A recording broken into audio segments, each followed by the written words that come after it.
திருச்செந்தூர் முருகன் கோயிலுக்கு பௌர்ணமி நாளில் பார்த்தீங்கன்னா ஏகப்பட்ட கும்பல்.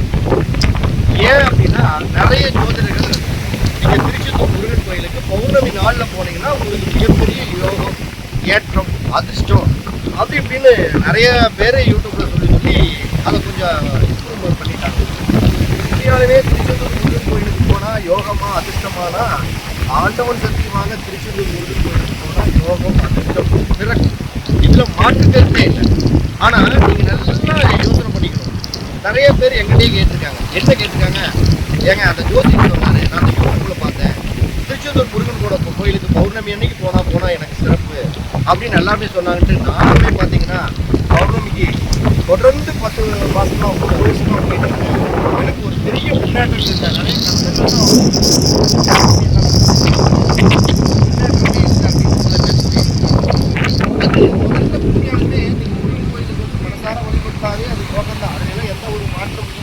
ஆனா நீங்க எல்லாருமே ஒரு புரிஞ்சுக்கணும். பௌர்ணமி நாள்ல போனா தான் அதிர்ஷ்டம் அப்படின்னு தயவு செய்து முதல்ல நினைக்காதீங்க. அது ரொம்ப தப்பு. இப்ப திருச்செந்தூர் முருகனோட கோயிலுக்கு யாராவது வரணும், அதற்குரிய ஜாதகத்துல எப்படி இருந்தவங்க வரணும் அப்படிங்கிறது ஒரு கால்குலேஷன் கிடைச்சிருக்கு. அதை தெரியாம நீங்க எல்லாருமே திருச்செந்தூர் கோயில் ஒரே நாள் உங்களுடைய மன கஷ்டத்துல எனக்கு சங்கடம், வருத்தம், சண்டை, இவங்க அவங்க மேல போதிட்டாங்க, இவங்க மேல போதிட்டாங்க, நிறைய வருத்தத்தோட நிறைய பேர் போறாங்க. கூட்டம் பெருசுல ஏன்டா இங்க வந்தவங்க போறாங்க. அப்ப இப்படி எல்லாம் வந்தவங்களோட விஷயம் கிடைக்காது. முதல்ல திருச்செந்தூருக்கும் இந்த பௌர்ணமிக்கும் நம்மளுக்கு முதல்ல என்ன சம்பந்தம், அது ஜாதக ரீதியா உங்களுக்கு தெரியும். முதல்ல முருகன்னா யாரு? முருகன்னாவே 9 நவகிரகங்கள்ல செவ்வாய் தான் முருகனை குறிக்கக்கூடிய கிரகமே செவ்வாய் தான்.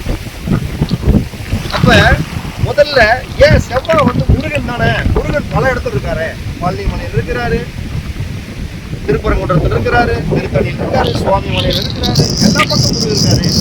ஏன் பௌர்ணமி நாளுக்கு திருச்செந்தூர் ஏன் மற்ற நாள் வரக்கூடாதா? ஏன் திருச்செந்தூருக்கு அவ்வளவு என்ன வேலை? அது ஏன் பௌர்ணமி நாள்? அது ஏன் கடல் அப்படின்னா, முதல்ல கடல் ராசி 12 ராசியில கடல் ராசி எது அப்படின்னா 12 ராசியில கடல் ராசி அப்படிங்கிறது கடக ராசி. நல்லா புரிஞ்சுங்க. திருச்செந்தூர் முருகன் கோயிலுக்கு யார் எல்லாம் வந்தா யோகம் அதிர்ஷ்டம் அப்படின்னா எல்லாரும் வரலாம். மற்றவரா சில பேர் நீங்க மற்ற நாள் வாங்க. எப்பயுமே உங்களுடைய ஜென்ம நட்சத்திரத்துக்கு 6வதா வரக்கூடிய நட்சத்திர நாள்ல நீங்க தயவு செய்து வாங்க. இல்லைன்னா ஜென்ம நட்சத்திரத்தை அன்னைக்கு வாங்க. திருச்செந்தூர் முருகனுடைய கோயிலுக்கு நீங்க பௌர்ணமி அன்னைக்கு மிகப்பெரிய வெற்றி அடைவோம் அப்படின்னா சில அமைப்புகளுடைய ஜாதகத்துல இருக்கும். அப்ப சில அமைப்புகள் ஜாதகத்துல அப்படின்னா முதல்ல செவ்வாய் முதல்ல பலம் இருந்ததுன்னா அவங்க எல்லாம் முருகனை தேடி போகலாம். அவர் முருகனை காலம் பிடிச்சிக்கலாம். அப்ப செவ்வாய் பலம் இருந்தவங்க அப்படின்னா உங்களுடைய ஜாதகத்துல செவ்வாய் கடக ராசியில நீசமாயிருக்கும். ஏன்னா கடகம் அப்படிங்கிறது தான் கடல் ராசி. அடுத்தது இந்த கடல் ராசியோட இருக்கக்கூடிய முருகன் அப்படின்னா திருச்செந்தூர் முருகன் தான்.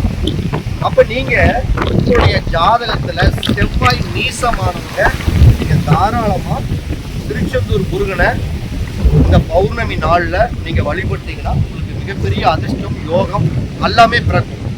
அதே மாதிரி இந்த கடக ராசிய செவ்வாய் பகவான் பார்க்கணும். செவ்வாய் பகவான் பார்ப்பாரு.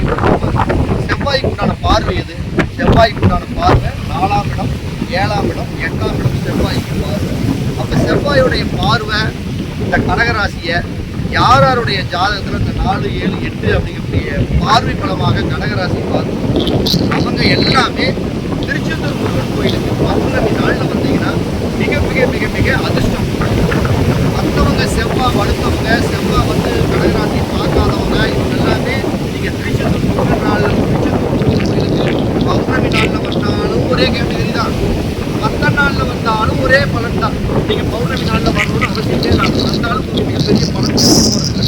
அப்ப ஏன் அவ்வளவு ரிஸ்க் எடுத்துக்கிறீங்க? அப்ப நீங்க உங்களுடைய ஜாதகத்துல உங்களுடைய ஜென்ம நட்சத்திரம் அல்லது உங்களுடைய ஜென்ம நட்சத்திரம் ஸ்ரீயோட நட்சத்திரம், ஒரு உதாரணத்துக்கு அஸ்வினி நட்சத்திரம் நடந்தவங்கன்னா அஸ்வினியில் வாங்க, மகத்துல வாங்க, அல்லது மூல நட்சத்திரம் கண்டிப்பாக வாங்க. இல்லை உங்களுடைய நட்சத்திரத்துக்கு 6வது வரக்கூடிய நட்சத்திரம் எப்பயுமே வெற்றி நட்சத்திரத்துல அந்த கடவுளை வழிபடுங்க. மிகப்பெரிய யோகம், அதிர்ஷ்டம் கிடைக்கும். அதை தவிர்த்து நீங்க எல்லாருமே நம்ம பௌர்ணமி நாளில் போய் தரிசா யோகம்னா கண்டிப்பா கிடைக்கும்.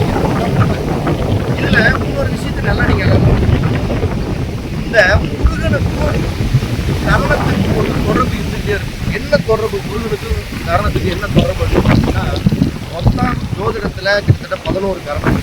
அந்த 11 கரணங்கள்ல அத்திரை கரணம் அப்படின்னு ஒரு கரணத்தை நீங்க கேட்டுக்கணும். அந்த அத்திரை கரணத்துக்கும் திருச்செந்தூர் முருகனுக்கும் இந்த கடலுக்கும் ஒரு ரிலேட்டிவ் இருந்துகிட்டே இருக்கும். என்ன ரிலேட்டிவ் அப்படின்னா, இந்த பத்தரை கரணத்துடைய மூல கடவுள் அப்படின்னா நம்ம நவகிரகங்கள கேதுக்கும், கர்ணநாதனாக வழிபடக்கூடிய தெய்வம் யாருன்னா திருச்செந்தூர் முருகன் தான். அப்ப பத்தர கரணத்துல நீங்க பிறக்கக்கூடியவங்க யாரா இருந்தாலுமே திருச்செந்தூர் முருகன் உங்களுக்கு மிகப்பெரிய யோகத்தையும் அதிர்ஷ்டத்தையும் வாரி வழங்கியே தீர்வார். அதுல எந்த மாற்றம் இல்லை. அதையும் நீங்க எல்லாருமே பத்திர கரணத்துல பிறந்திருக்கிறாங்க. ஏன் நான் இந்த பத்திர கரணத்துல பிறந்தது பௌர்ணமி நாள்ல திருச்செந்தூர் முருகனை வழிபட்டா மிக மிக மிக ஏற்றமான வாழ்க்கை இருக்கும். ஏன் அப்படின்னு கேட்டீங்கன்னா, கடல் ராசி அப்படிங்கிறது கடக ராசி. சந்திரனுடைய முழு எனர்ஜி அப்படிங்கிற, அதாவது இந்த முழு நிலவுடைய பவர் பௌர்ணமி நாள்ல இருக்கும். அதை விட திதியில் பாதி தான் கரணம். அப்ப திதியில் பாதி கரணம் அப்படின்னா இந்த பத்திரை கரணம் எப்ப ஸ்டார்ட் ஆகுதுன்னா, பௌர்ணமி எந்த நேரத்துல டைம்ல ஸ்டார்ட் ஆகுதோ அதே நேரத்துல தான் பத்திர கரணம் ஸ்டார்ட் ஆகும். அந்த பத்திர கரணம் முதல் ஒரு 12 மணி நேரம் பத்திர கரணமா இருக்கும். அடுத்த 12 மணி நேரம் வந்து வேற கரணமா போயிடும். ஏன்னா திதியில் பாதி கரணம், ஒரு திதிக்கு 2 கரணம். அப்ப பௌர்ணமி அன்னைக்கு வரக்கூடிய இந்த பத்திர கரணத்து நாள்ல அந்த பௌர்ணமி ஸ்டார்ட் ஆகி முதல் 12 மணி நேரம் அந்த பத்திரை கரணம் உள்ள நேரத்தில் செவ்வாய் நீசமானவங்க, செவ்வாய் பார்வை 4-7 பார்வையா கடகராசி பார்க்குறவங்க, நீங்க அந்த பௌர்ணமி திதி முடிவதற்குள்ள ஆரம்பம் முதல் கொண்டு முடிவதற்குள்ள நீங்க பார்த்துக்கலாம்.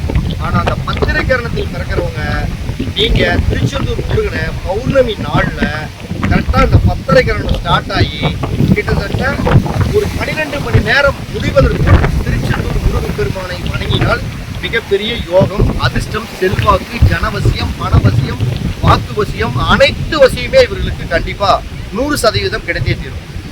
இதுல இந்த பத்திரகரணத்தோட அதிபதி யாருன்னா கேது பகவான். இந்த கேது சில இடங்கள்ல உச்சமாகவும் இருப்பாரு, கேது சில இடத்துல நீசமாகவும் இருப்பாரு, சில இடங்கள்ல பாதகமாகவும் இருப்பாரு. அப்ப கேது பாதக, கேது நீசம்னா என்ன சொல்லுவோம்? கேது நீசம்னா அதாவது ரிஷபத்துல கேது நீசம் அப்படின்னு ராகு கேது நீசம். அப்ப கேது நீசமானவங்க, கேது அப்படின்னா அதனுடைய விலங்கு அப்படின்னா திருச்செந்தூர் அந்த பத்திரகரணத்துடைய விலங்கு கொண்டச்சேவல் அப்படின்னு.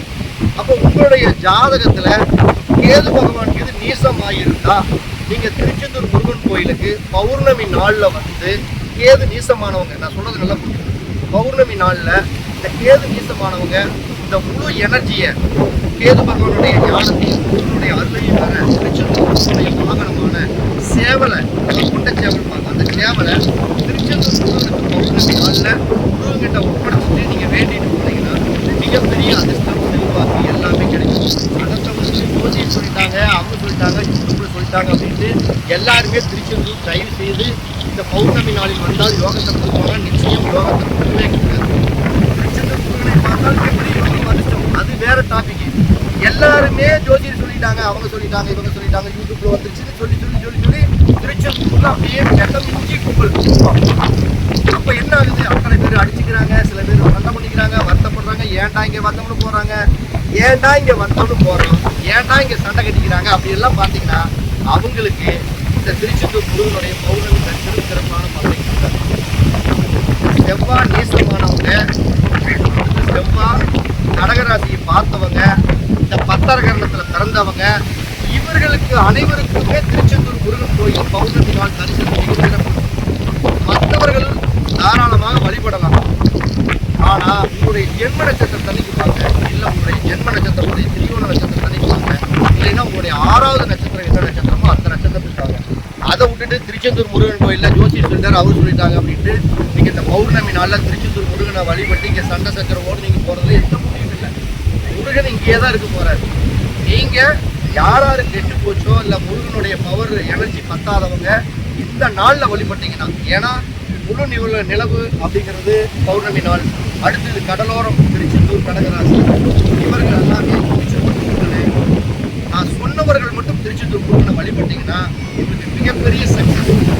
மற்றவர்கள் வழிபடலாம், அந்த அன்னைக்கே தான் வந்து வழிபடணும்னு அவசியமே இல்லை. நீங்கள் ஜோதிடத்தில் வீட்டில் அவங்க சொன்னாங்க எப்படி சொன்னாங்க நம்ப வேணாம். திருச்செந்தூர் முருகன் அனைவருக்கும் யோகத்தை கொடுக்கும். நான் சொன்னவர்களுக்கு மிகுந்த யோகத்தை கொடுக்கும். மற்றவர்களுக்கெல்லாம் அவருடைய ஜென்ம நட்சத்திரம் யோகத்தை கொடுக்கும். அதே மாதிரி 6வது நட்சத்திரம் யோகத்தை கொடுக்கும். பௌர்ணமி நாளில் வர வேண்டிய அவசியம் நீங்கள் கிடையாது. இத்தனை நாளுமே உங்களுக்கு யோகத்தை கொடுக்கும். இந்த மாதிரி ஒரு அற்புதமான விஷயம் நம்ம பல ஆய்வுகள் அதே போல் இருக்கிறோம். வாஸ்து, ஜோதிடம், மனையடி சாஸ்திரம், ஜாமக்கோசனம், இப்படி முருகனுடைய ஆசி, முருகனை நம்ம தலைவலகி கிட்டத்தட்ட முருகனையே கெதின்னு காலம்புறா முருகனுடைய பதிவையே படுத்திருக்கிறோம். இப்படி ஒரு அற்புதமான ஒரு விஷயத்தை இந்த தருணத்தில் எனக்கு ரொம்ப நாளாக நேற்று நைட்டு உதயமான விஷயம். முருகன் வந்து ஒரு விஷயத்தில் அழுகாமல் மனசில் நின்று இந்த மாதிரி பேசு அப்படிங்கிற மாதிரி ஒரு உள்ளுணர்வு சொன்னதுனால இந்த விஷயத்த நம்ம கடலோரத்துலேயே நின்று சொல்கிறோம். பேக்கில் வந்து சைட்லாம் கொஞ்சம் சத்தம் கேட்கும், இருந்தாலும் ஹெட்ஃபோன் போட்டு கேளுங்க. இந்த பதிவு கண்டிப்பாக உங்களுக்கு பயனுள்ளதாக இருக்கும். இந்த பதிவை மற்றவங்களுக்கு ஷேர் பண்ணுங்கள். குடும்பத்தோடு வாங்க. இவ்வளோ நெருக்கடியோடு நீங்கள் வரணும்னு அவசியம் இல்லை. ஒரு குடும்பத்தோட குழந்தைகளோட சந்தோஷமாக எங்கள் அப்பா முருகனை வந்து பாருங்கள். உங்களுக்கு சாதகமாக இருக்கிற நாளில் கூட வாங்க. வந்தீங்கன்னா ஒரு அழகான ஒரு அடுத்த பதிவு சொல்லிக்கிறேன். அனைவருக்கும் வணக்கம். அரகர அரகர அரகர அரகர அரோகரா.